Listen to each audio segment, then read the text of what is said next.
You washed up. Sorry?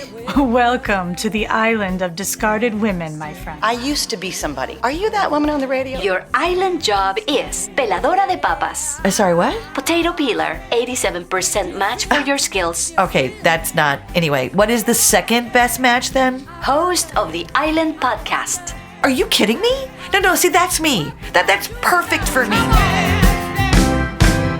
Okay, we're back after a little bit of a break. So a pastor, a rabbi, and a nun walk into a podcast.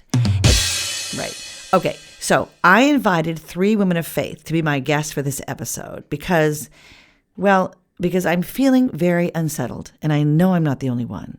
And I really wanted to hear their perspectives about what I would call the humans, inhumanity to humans we've experienced this past year. Is it possible to find grace or hope or even gratitude amongst the vitriol, the racial injustice, the tragic deaths? In December, I had conversations with Pastor Ingrid Rasmussen, Rabbi Shosh Dworsky, and Sister Jane McDonald, who shared life-affirming reflections and stories. Plus, Regina delivers a powerful poem by Brittany Delaney. Shanan takes us to a family memorial. And Miri, our favorite lava lamp, masks up. Or does she?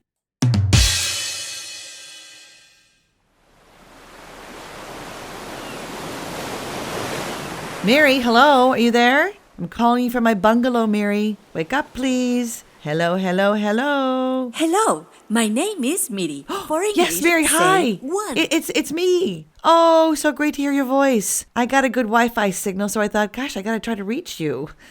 Hey, you got a nice echo going on, Miri. Where are you? Were you in the bathroom or something? I'm sorry, I didn't understand the question. Oh, okay. Sorry.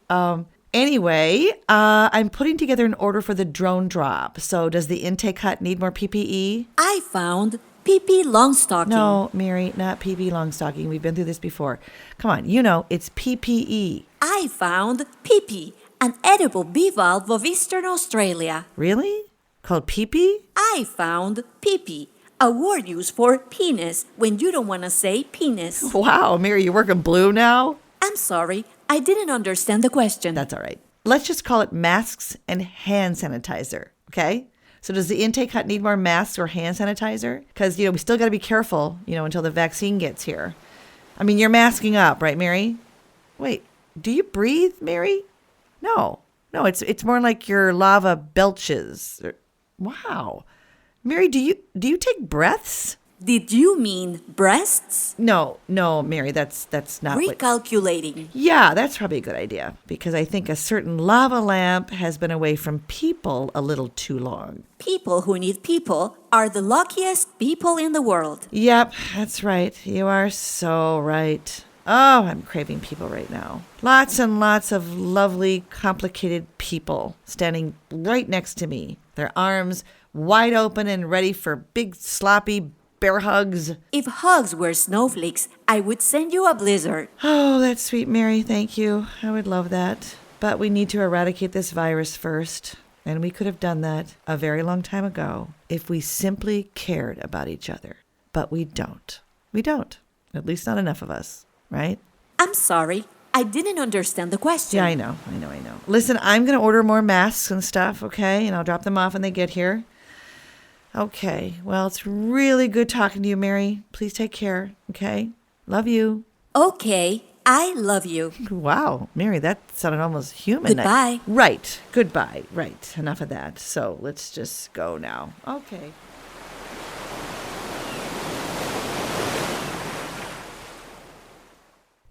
There's a familiar breeze in our cities.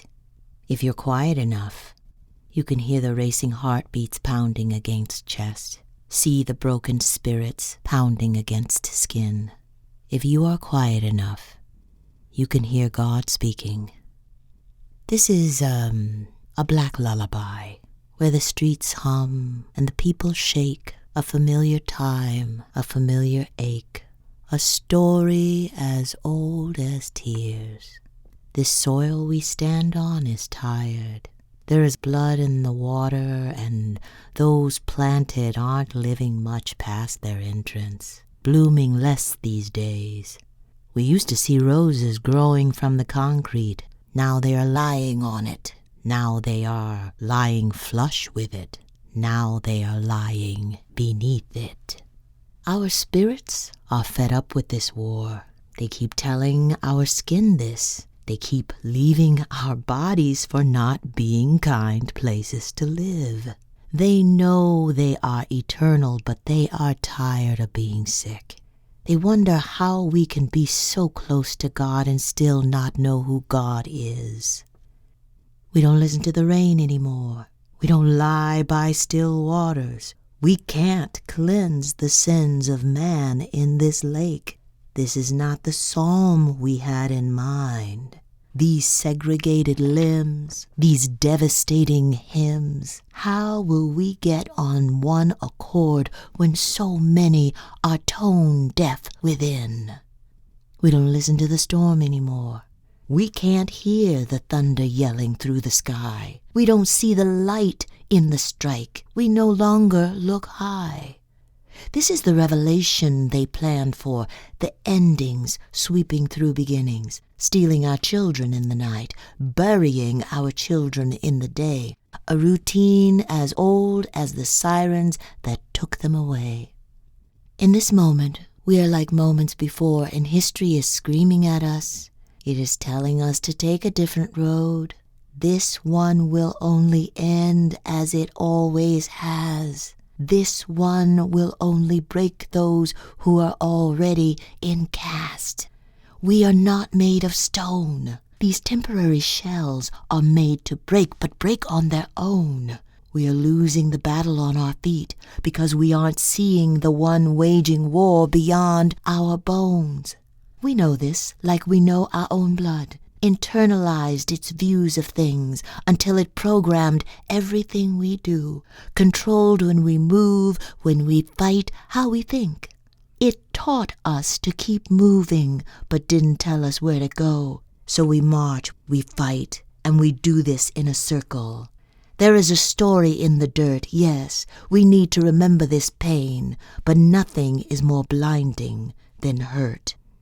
So in this moment, I am choosing to be still, like my grandmother who prays, still, like my faith, like my God, still, like my ancestors who knew what to do when Spirit was speaking, still, like the waters I am led beside, still, like the front lines, still, like sun up and sundown, still, like my backbone, still, like my foundation, still. In this moment, I still have hope, because trusting in God is still a plan. There is a familiar breeze in our cities. If you are quiet enough, you can hear the racing heartbeats pounding against chest, see the broken spirits pounding against skin. If you are quiet enough, you can hear God speaking. Listen.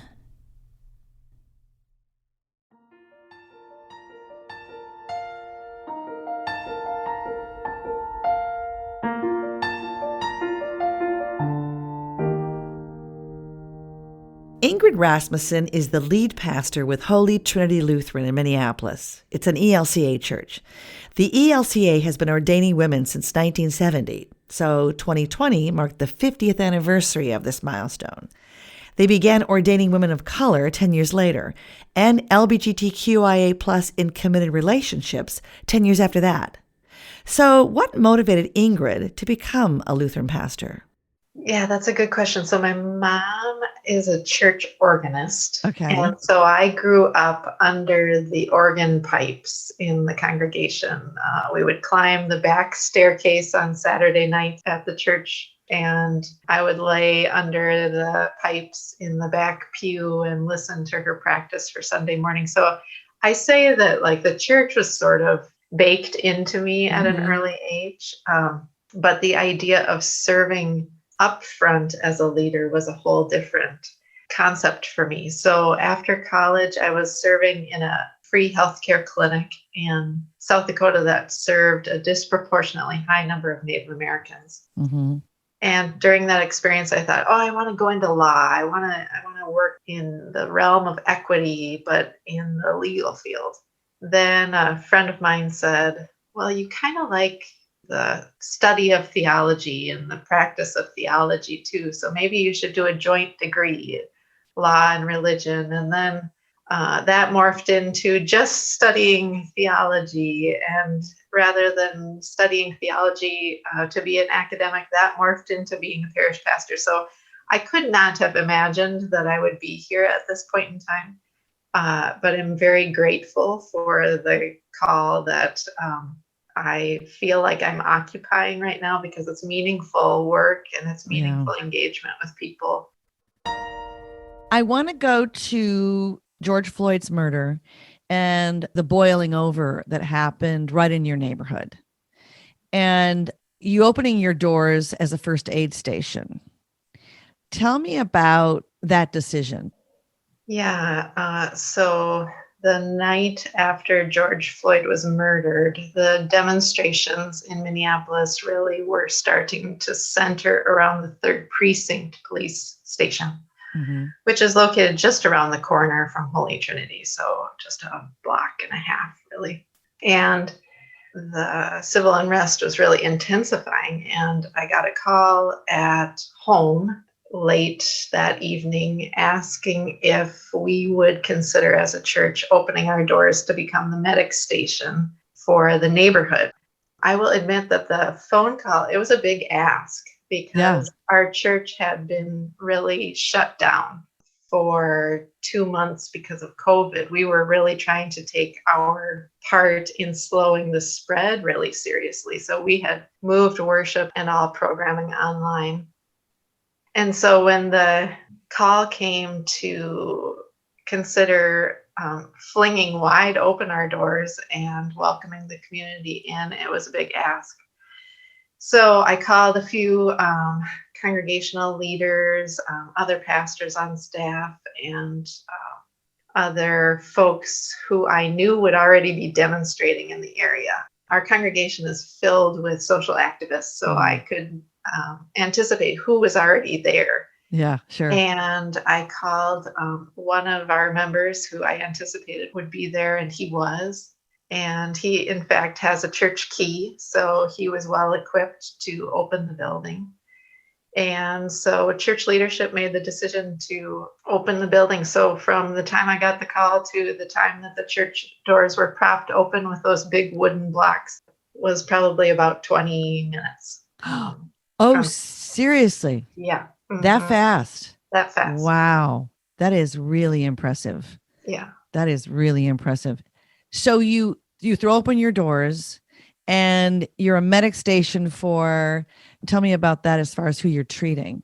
Yeah. So those nights near the 3rd Precinct, most people were coming in with exposure to tear gas.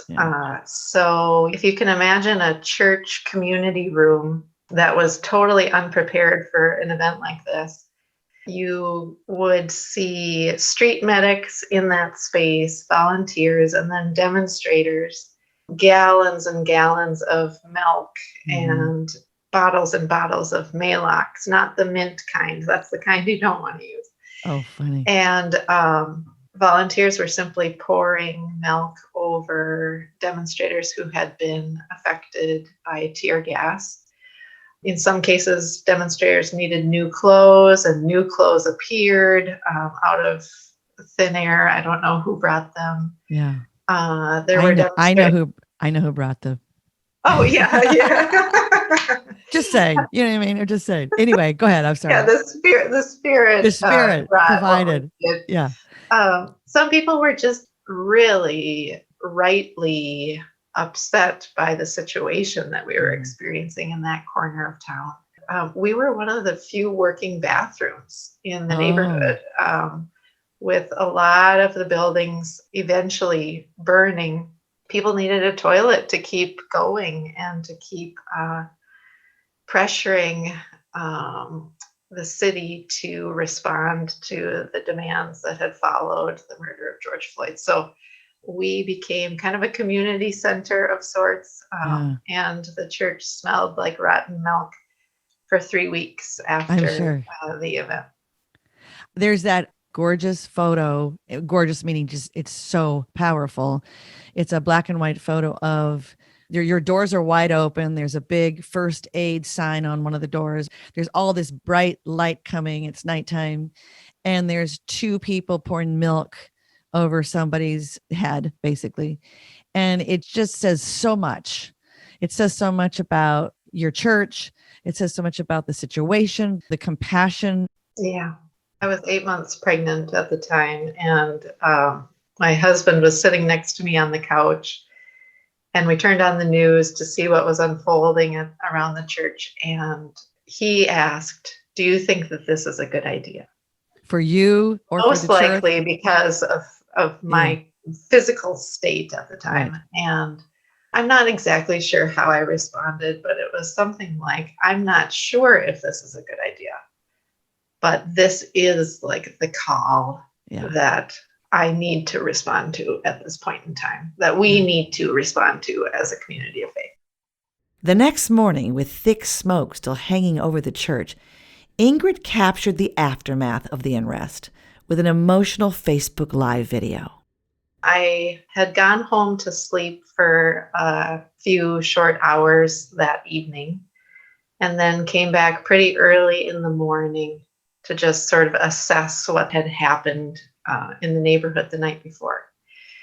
And so I decided to do just kind of a walk around. The National Guard had been called out, so there were folks with guns everywhere. Full riot gear. Yeah. Right. I wanted to show the landscape and then offer a little bit of commentary about what was happening in the neighborhood, just for our own congregation. I didn't have a plan for that video, and so when I got back to the church, the enormity of the last couple of days kind of overtook me. I mean, both the heartache and desperation that we were experiencing in the neighborhood, but also the amazing sense of mutual aid.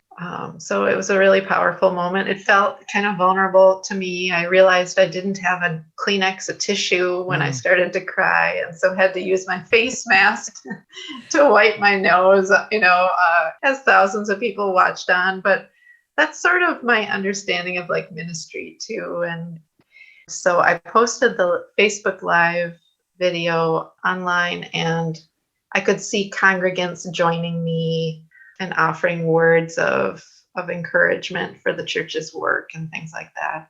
And then it just really went wild in terms of where it was being shared. So I don't know, somebody recently told me that it's been viewed 230,000 times. Oh, wow. It went viral, as they say. It went viral. Yeah. One of the things that I say at the end of that video, which has really become an important piece for me, is that in Langston Hughes' poem, he talks about what happens to dreams that are deferred. Mm-hmm. And he says they explode. Yeah. And I want, as a faith leader and as a member of this community, I live in this neighborhood as well, to keep reminding us that we are doing all of this. We have responded in all of these ways because a Black man was murdered in broad daylight at 38th in Chicago. Yeah. And that is one story among many that represent what Hughes talks about in terms of deferred dreams. So I always want to bring us back to the systemic issue that lives behind all of what happened in that uprising. So being 8 months pregnant meant that 1 month later she would have a baby, which she did. And because of her husband's susceptibility to COVID, she checked herself into the hospital alone. My husband had a sudden cardiac arrest 5 years ago. It's the equivalent of dying in a restaurant and being resuscitated by an AED. Wow. So his heart condition really puts him at risk for COVID in ways that a typical 40-year-old wouldn't be. And so we made the hard decision that I would go and give birth to our child alone. In normal times, in normal times, he would have accompanied me or another loved one. And we just felt like we couldn't ask that exposure of anybody. Yeah. And so he and my 3-year-old daughter drove me up to the hospital doors, and he said, I feel like I'm dropping you off at the airport, except I'm not. Because you had like a little rolly bag? I did have a little rolly bag and a stroller so I could wheel a baby out at the end of it. Oh, funny. And walked into the hospital lobby, and the security guard said labor and delivery. That was his first line to me. Yeah. And in normal times, I would have been offended. Right. Exactly. But I was grateful for his speed. And so I went up to labor and delivery, and I was doing pretty well with the whole idea of laboring alone and having this baby in my arms alone, until a very sweet nurse who was walking me back to my room said, "Are you expecting anybody to join you?" Oh. And when she asked that, I just started to weep. And I'm sure it was against COVID rules, but she said, "Can I hug you?" Oh. And I said, "Yes, please hug me." And she said to me, "You will never be alone." And she was right. Wow. It was, again, if there's a theme, there's this mutual aid theme running throughout this story, that folks were so kind and so loving and so willing to accompany me in something that I would have preferred not to have done alone. Yeah. But that I chose to do alone. Ingrid's church is still doing services virtually. The virus has also affected her ministry in other ways. I think ministry with the dying has been one of the real grief points with COVID.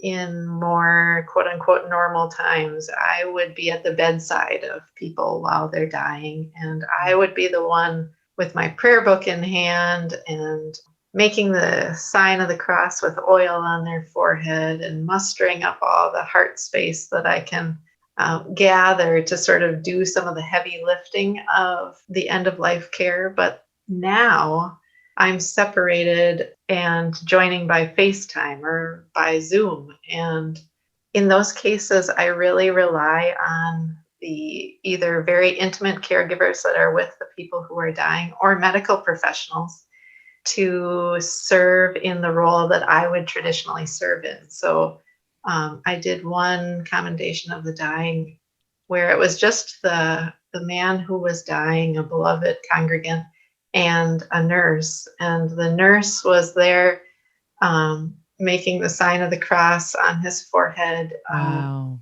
And I don't know what her religious tradition was or is, and it doesn't really matter. She volunteered to serve in the role that he needed her to serve in. And that was a powerful experience. And there have been multiple of those over the course of this pandemic. Well, even going back to you going into labor and the nurse saying, anybody going to accompany you? And you saying no, and becoming very emotional and can I hug you? So there you've got nurses playing family members, spouses, whatever. And then in that situation, you've got the nurse standing in partially for you, but also for a close family member, perhaps. And I am just amazed at what these healthcare workers are going through right now and what they're doing right now.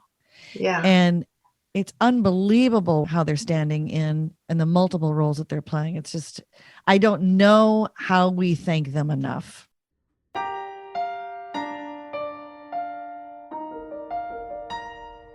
So looking ahead, is finding grace or hope a possibility? When I feed Lars or hold Lars, I am reminded that his life coming into the world, new life for our family, is bound up with new life for others. And so there's this sense that when he's satiated, I dream of a world where others are satiated as well. When he's delighting, I dream of a world where the community has that ability and that privilege too. So there's something about watching him grow that allows me to imagine the world that I think God envisions, which looks a little bit different than the world that we've created. And it allows me to dream and hope and believe that there's something new that can arise out of all of this. I asked Ingrid if there was a verse or a piece of text that really spoke to her. Yes, Mary's Magnificat from the Gospel of Luke. She learned the text through a piece of music called Holden Evening Prayer. My soul proclaims your greatness, O God, and my spirit rejoices in you. You have looked with love on your servant here and blessed me all my life through. Great and mighty are you, O Holy One, strong is your kindness. Strong is your kindness evermore. Oh, you favor the weak and lowly one, humbling the proud of Lord. Holy Trinity Lutheran Singers, virtually directed from their homes by Ann Schrooten and accompanied by Rachel Trelstad-Porter. You have filled the hungry with wondrous things and left the wealthy no part. Give me land, lots of land under starry skies above. Don't fence me in. These are the McDonald sisters. Jane McDonald, the youngest, entered the Order of St. Joseph of Carondelet when she was 19, following 3 of her older sisters who had entered earlier. In the 1960s, while cooking at a Catholic high school... And I served juicy angelitas instead of sloppy joes. Angelitos? It was Holy Angels was the name of the school. Jane was inspired to join the peace movement after hearing an anti-war activist speak about the tragedies of the Vietnam War. She then convinced her 3 older sisters to join the movement, and the decades-long peace and justice legacy of the McDonald sisters was formed. Along with fiercely focused peace activism and civil disobedience that sometimes resulted in being arrested, Jane worked at Seton Center, a home for unwed mothers, and at The Bridge, a shelter for runaway youth. Peace is her passion, and it manifests itself in everything she is. I was fortunate to play Jane in Sisters of Peace, an original production about the McDonald sisters at the History Theater 2 years ago. To me, Jane, now in her mid-80s, is the embodiment of grace. She started our Zoom conversation with a favorite ritual. I have a candle lit. Let there be light. This summer, the 2 oldest McDonald sisters, both in their 90s, tested positive for COVID-19. Thankfully, both were asymptomatic. But because of their care facilities restrictions, Jane hasn't been able to see them in person since last spring. I asked her for her thoughts about this virus. Well, the virus is a really challenging mixed bag, I think, because it's taken such a grip on all of us, physically, psychologically, the whole person and the whole earth almost. I've read some things that says the virus was a kind of paradox. It actually slowed us down to the point of having to think deeply, reflect very personally. And as you do that, you come to grips with what's personal is usually universal. It brings the best out of us and sometimes the worst. Yeah. So it was an article that I was very appreciative to try and even see the positive and the gratefulness for something so awful, so seemingly vicious and overwhelming, right, and death-yielding. Yeah. That there might somewhere deep in the mystery of life, this virus itself has called us to stop and reflect. Yeah. Maybe there's a profound mystery that this is calling us to change what needed to be changed. And the murder of George Floyd this summer, what does she think that is calling us to do? what I feel grateful to him for, and his crying out about his very lifeline to breathe helped us to catch our breath and speak to what it really was. And it's a wake-up call to the root of evil, genocide and slavery. Our country was built on those two realities. And those are things that I think are, for me and for all of us, is a wake-up call. Right. It's overdue. I think it's all overdue. Yeah. So we have a serious obligation to pay attention to what the root of all this kind of violence is causing. Yeah. It's interesting at this time when we've got a virus that takes our breath away. Yeah, and people are struggling to breathe, and that's why they go to the hospital, and that's why they have to be intubated with, machines and tubes and everything. Then we've got this murder where he's crying out saying, I can't breathe. Maybe we lost track of appreciating breath. I mean, Wow. Maybe that's the lesson. Yes. Oh, I love that. Appreciation and gratitude.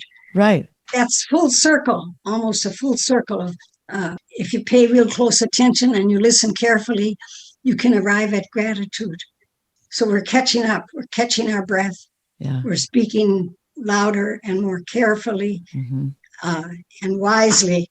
Wisdom, by the way, would be a very significant quality to come and apply at this time. You need a lot of deep, deep wisdom. Yeah. And there's an expression of this spirituality of the Native people says, no abuse of power will ever lead to wisdom. I love that. If we lose track of wisdom, we'll choke. We won't have a breath. Yeah. We won't have the refreshment of a breath.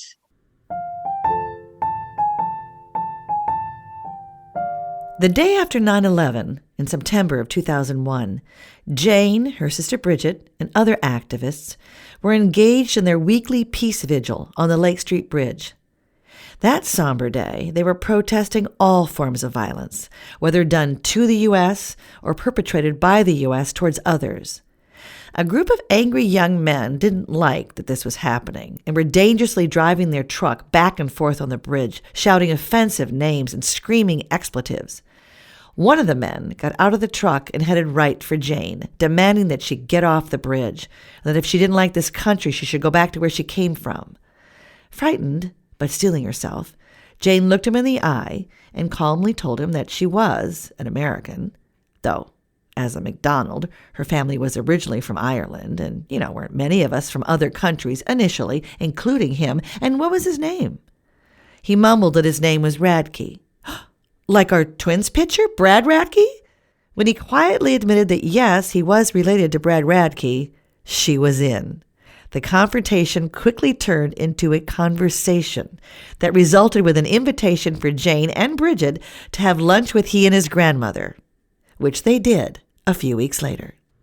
When I had that experience, I felt there was a mutual gift because the opposition to what we were trying to do in the peace movement on the bridge, it met with such harsh opposition that we had. They demonstrated a very harsh opposition by truck driving and raising their voices and their flags. And it was like I almost had a heads up and a hearts up. I had a little significant opportunity to see and gather my own wits and wisdom. We couldn't deny it. It was so blatant. You learn from that poignant moment that you have to not try to convert somebody, but use your own time of maybe you had a conversion in your own way, that now is the time that it will surface. I mean, I really believe in the gift of grace. So it's very humbling. It's a humbling moment when you found something that you could actually say that works. You feel it in your whole being. This works. I can see that we're going to get somewhere. And you're right. We ended up having lunch together and meeting Graham. I mean, it was I know that it's, if you believe deeply enough, you'll get the gift and the grace of the moment. And then you're grateful. You're humbled and grateful. It breaks my heart, actually. It breaks my heart that there are congregations that believe or follow religious leaders who are perpetuating racism and the bigotry, and they feel that they are speaking the word of God. And I just am like, I have a real hard time with that. Yeah. Very hard time with that. Well, rightly so. Rightly so. So it's enraging. And I don't know how to change it, but we have to get off of that arrogant position that we're the one and only. Because Buddha, Allah, whatever name you give to a creator, I honor what I believe, that we've been created to a profound, multiple creator. I say sometimes we even have species arrogance. We forget who was here first, the great sacred creatures that we could learn. And you're right, under the guise of saying, well, my God is the only God and the real God and yours is, it doesn't create goodness. It is not going to create the kind of change that I and we need. So we have every right to have a just rage and disappointment, all of those things. But I think it's real important right now. Now is the time to embellish and nurture the power of goodness, the power of gratitude over the power of evil.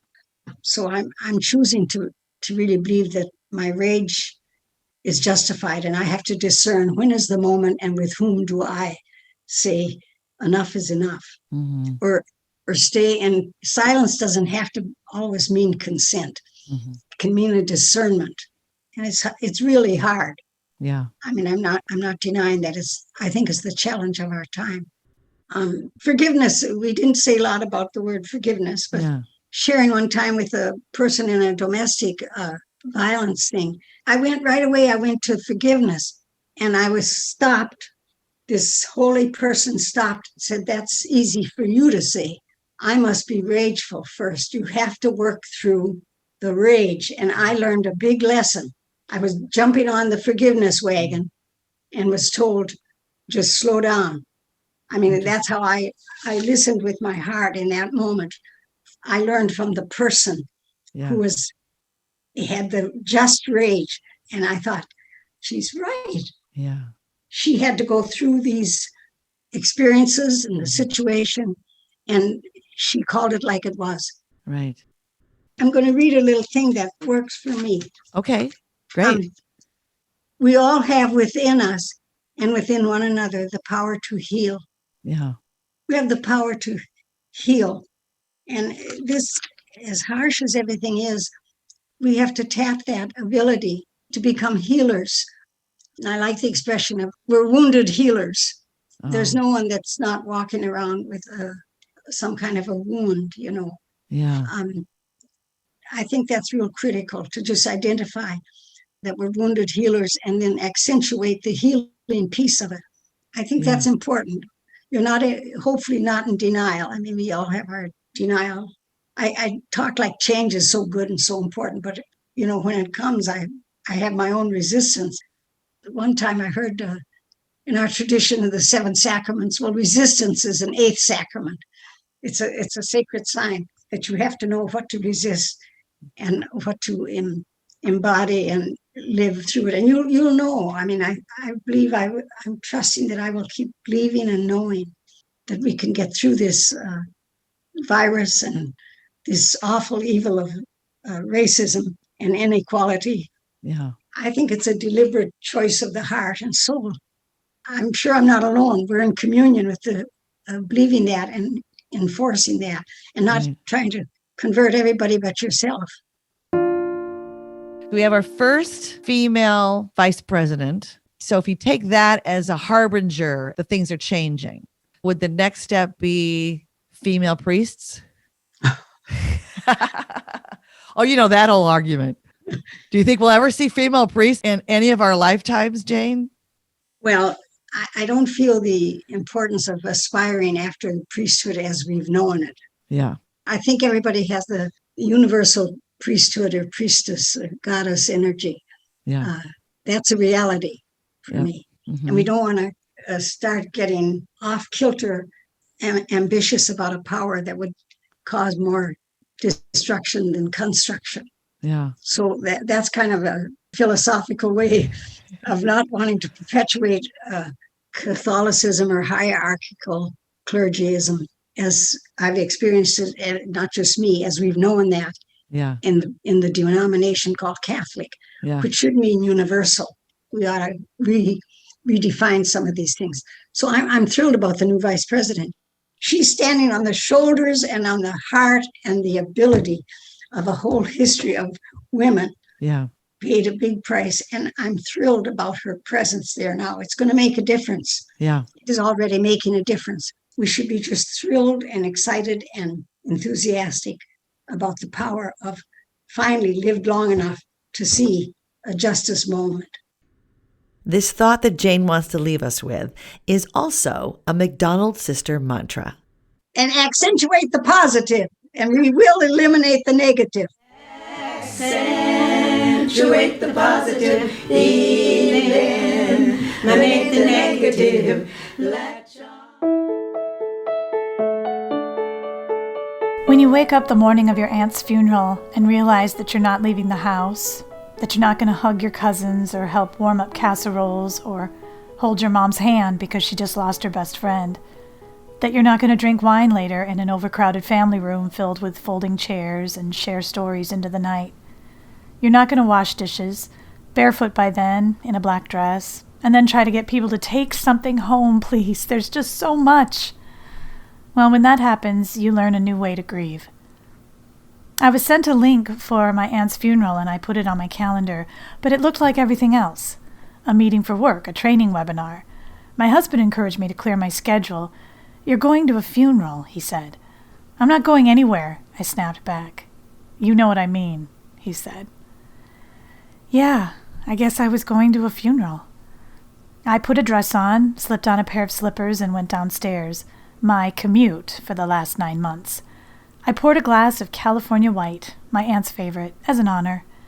I had set up a TV tray with those battery candles in the family room the night before, a kind of shrine, something. I didn't want it to look like I was logging into yet another meeting on Zoom. I clicked the link that my mom had forwarded to me and found myself in a virtual waiting room. A hymn was playing in a tinny way on my computer. "The event will start in 3 minutes," my screen told me. I texted my mom, who lives 3 hours away in northern Minnesota. She texted back. We were going to the funeral together. A new way of being together. Suddenly, the picture on my screen opened up, and I was looking down into the chapel of the mortuary in Southern California. I took it in fast. I saw the casket, the flowers, the podium, my family. The camera, our view, was mounted in a strange corner shot, up high and away like I was suspended in a security camera.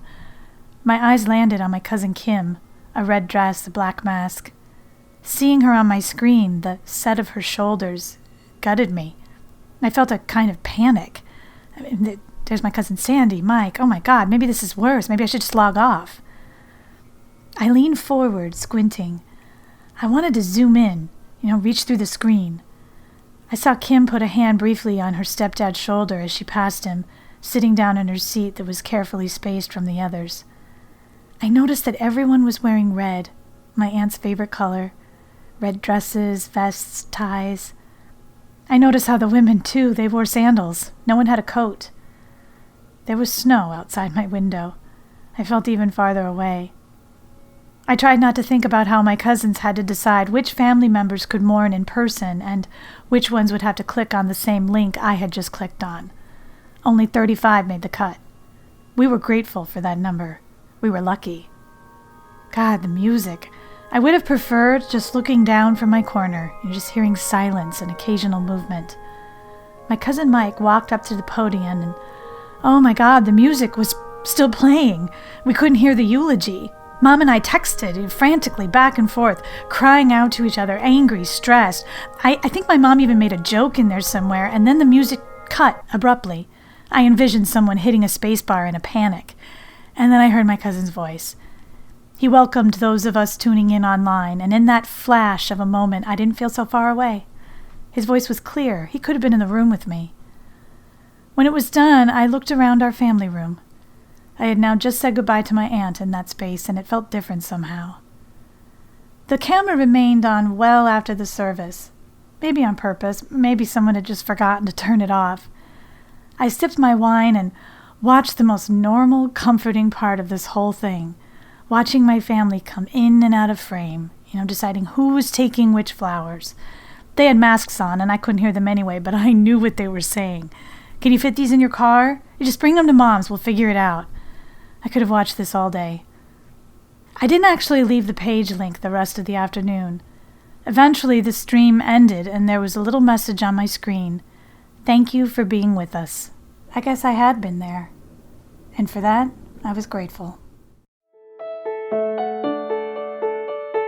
Shanan's Aunt Pat died of cancer, which she had been battling for most of her life after being diagnosed with breast cancer at the age of 29. She was in remission up until recently, but lost her amazing fight with the disease at 75 years old.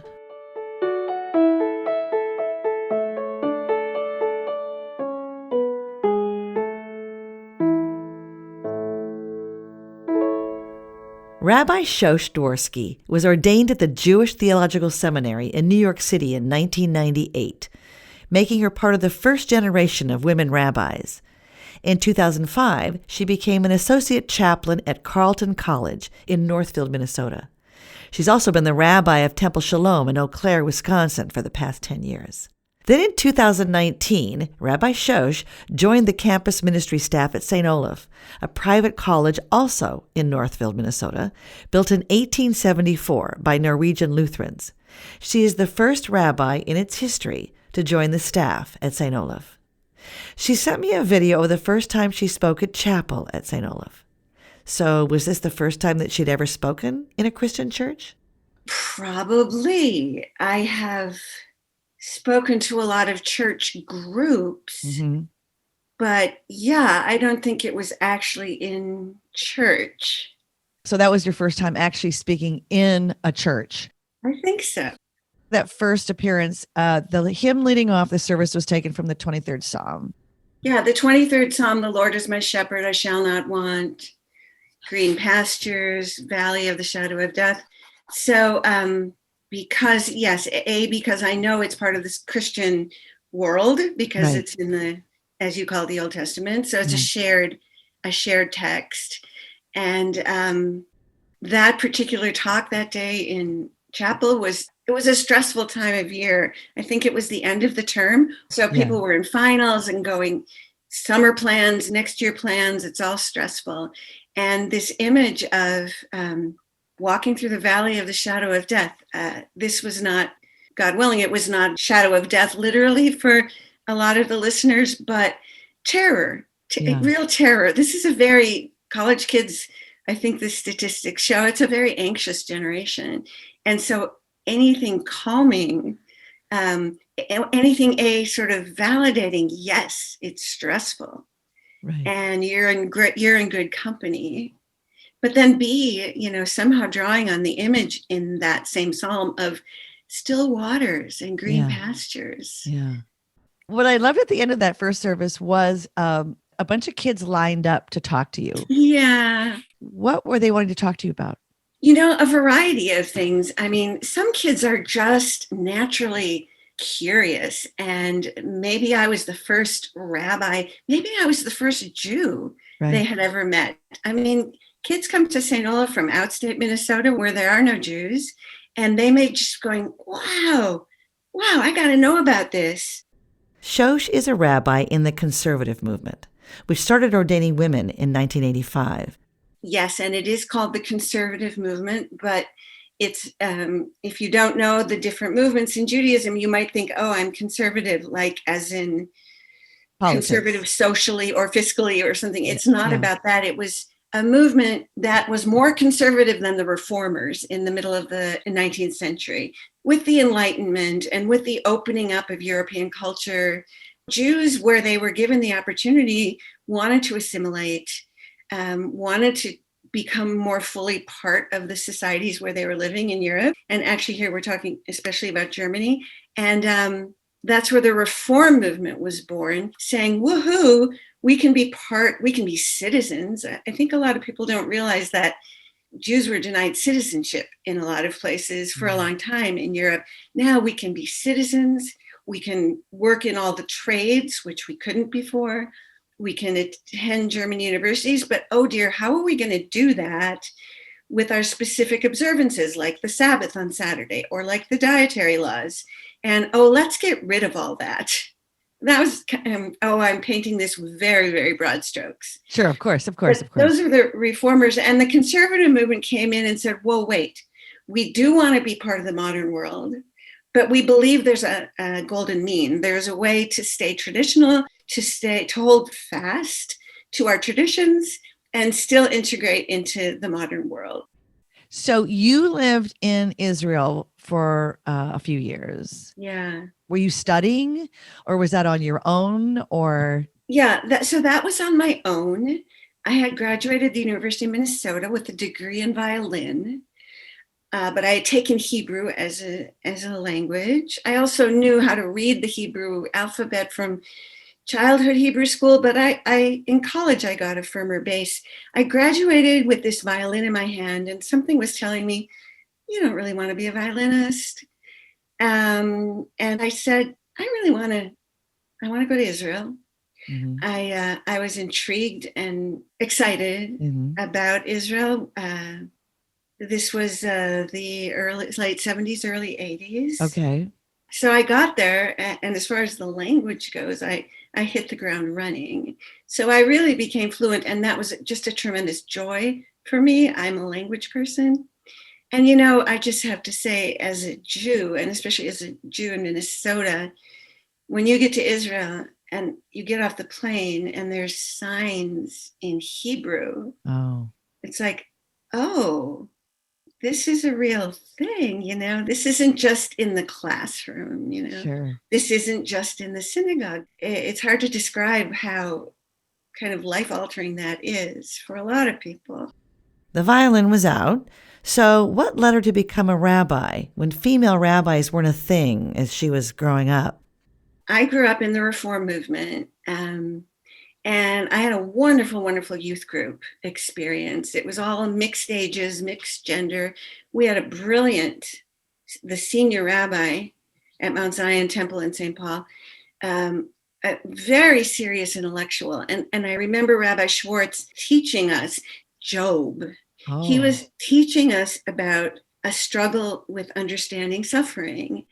I don't remember any of his words, but I have a visual of Rabbi Schwartz, like with his forehead in his hand and struggling, grappling. And that's what I remember. And I remember thinking, oh my God, grown-ups struggle and grown-ups suffer. And the synagogue is a place where they do that. And in that moment, I think I sort of became an adult. Recognizing, and also that set the stage for me wanting to really keep putting down roots within the Jewish world because it just seemed critical. Now, I am getting ready to graduate high school, and I remember Donnie Rossoff, hi Donnie, saying, I'm going to study to be a rabbi. I'm going to rabbinical school. And I literally, and I know on this island of discarded women, this feeling, it felt like that door, just like you're about to walk through the door and it slams in your face.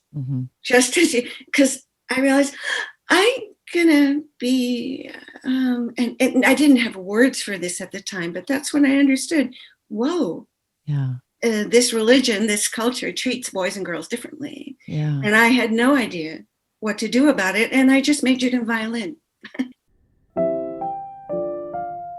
So I came back from Israel the very year that the conservative movement began ordaining women. Okay. And the first female rabbi in the Twin Cities had been hired at Mount Zion. And I, fresh off the boat from Israel, they hired me to teach Hebrew to the children.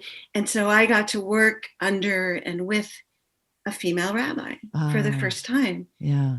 And then it was like, oh, okay. And that's when, one begins to see new possibilities. Yeah. Let's talk a little bit about the murder of George Floyd and everything that happened afterwards.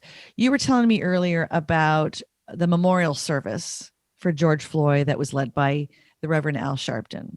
Yeah. And in one of your writings, you said Sharpton's sermon went from real time to the timeless and eternal nature of God. By the end, he was shouting the words, God is, God has, God shall. It was powerful. He had me.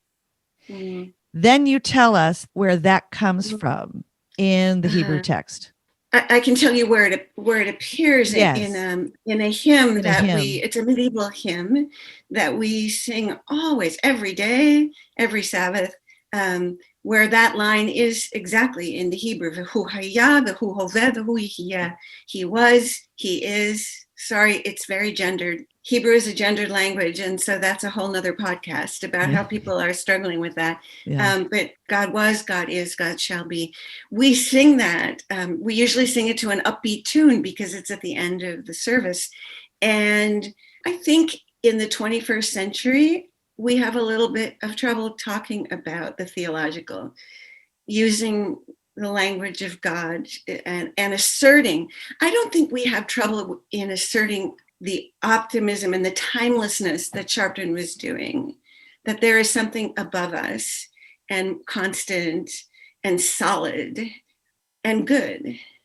I certainly think we teach and assert that and strive for that. So it was inspiring to hear him say it that way. And we were talking about Jews in the faith, knowing Sharpton's history with anti-Semitism. Yeah. And that some of these friends, colleagues, students feeling confused about how then to treat him as one of the leaders of this social unrest that followed George Floyd's murder. I have to say that people who remember or people who have followed Reverend Sharpton's journey tend to skew older, but older generations have followed him nervously, I would say nervously. Jews are always assessing, is this dangerous? Is this bad for us? Or should we just blow this off?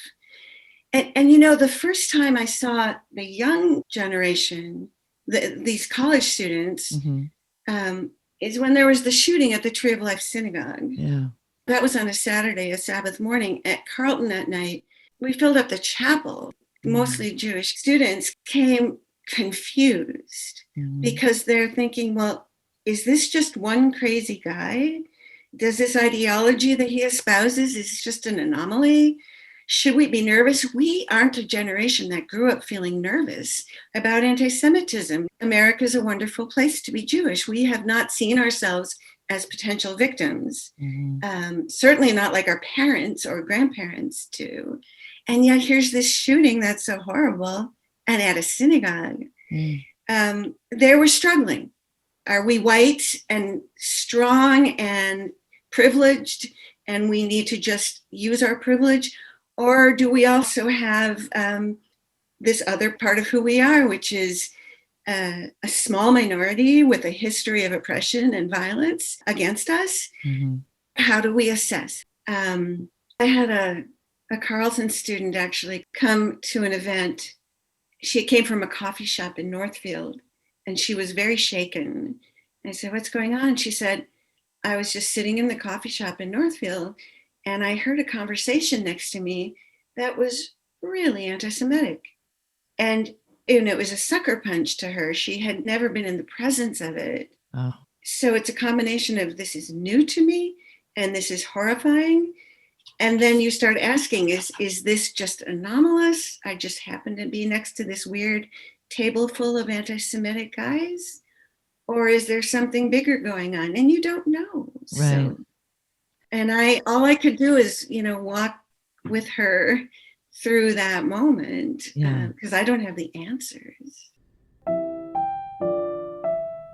The Jewish community is not monolithic, first of all. There are plenty of Jews of color, including at Carleton and St. Olaf. And so they're going to have a different story to tell. But for the most part, the Jewish students today see themselves as fairly safe and empowered and ready and available, hands on deck to support those who are less so. A lot of beautiful energy of solidarity and wanting to help and wanting to examine. Very inspiring. Not just the Jewish students, by the way, at both colleges. Students are really, they want to do good. They want to do good. They want to help. When I first mentioned to you that the overall theme for this episode was grace, hope, and gratitude, and can any of that be found during this time, at this point that we're in history, at the end of this particular year? And we talked about grace. And you mentioned that it's a very Jewish concept, the definition of grace. And yet grace sounds so Christian. Yeah. And that rabbis have to sort of find a different term. You defined it as unearned and undeserved goodness. And I actually looked up the Merriam-Webster definition of grace. And their first definition is unmerited divine assistance given to humans for their regeneration or sanctification. Well, that's beautiful. Kudos to Merriam-Webster. Yeah. First of all, the word for grace is all over the scriptures and the liturgy as well, especially, and there's a scene with Moses after the golden calf when things are really stressful and God is really at the end of God's rope and Moses is angry. But God lists these attributes, and Rachum v'chanun is right at the top, merciful, and chanun, which is gracious. And it's probably translated that way. I guess it sounds different than just grace by itself. But that's, Moses is saying, God, I know who you are compassionate, and you are gracious, as in you are good to us even when we screw up. Yeah. And you understand that the human nature is, we are by nature imperfect and we screw up all the time. And the only thing that gives us hope is knowing that you are Rachum v'chanun, merciful and gracious. So was there a verse from the Jewish texts that she was finding meaningful right now? So this Hinei Mah Tov is taken from Psalm 133. How good it is and how lovely when brothers, but sometimes now we egalitarianize it and say siblings or brothers and sisters dwell together.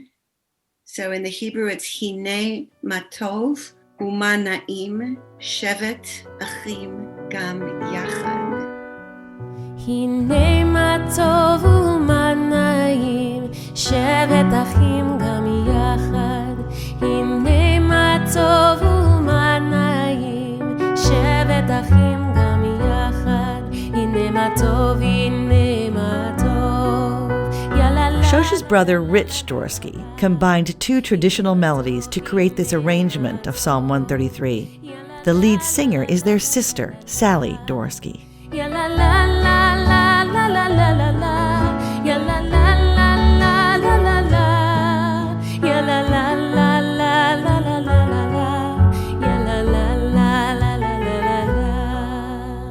My conversations with these three happened before the ugly events on January 6th. Jane talked about a just rage. So, couldn't one say that those storming the Capitol were acting on a just rage? No, you couldn't, because they weren't. That rage was based on lies and racism and misogyny. A fantasy of an all-white, all-male world brought on by force isn't just. It's just rage. That's all. Nothing just about it. So where do we go from here? Well, if we're up to me, I say we follow Amanda Gorman because she is our future. We have a movement on the island, WW Shush. When women show up, shit happens. Amanda, you showed up at the inauguration with your powerful poem, and we are all changed because of it. I cannot wait to see where you lead us, Amanda, because I am so ready to follow.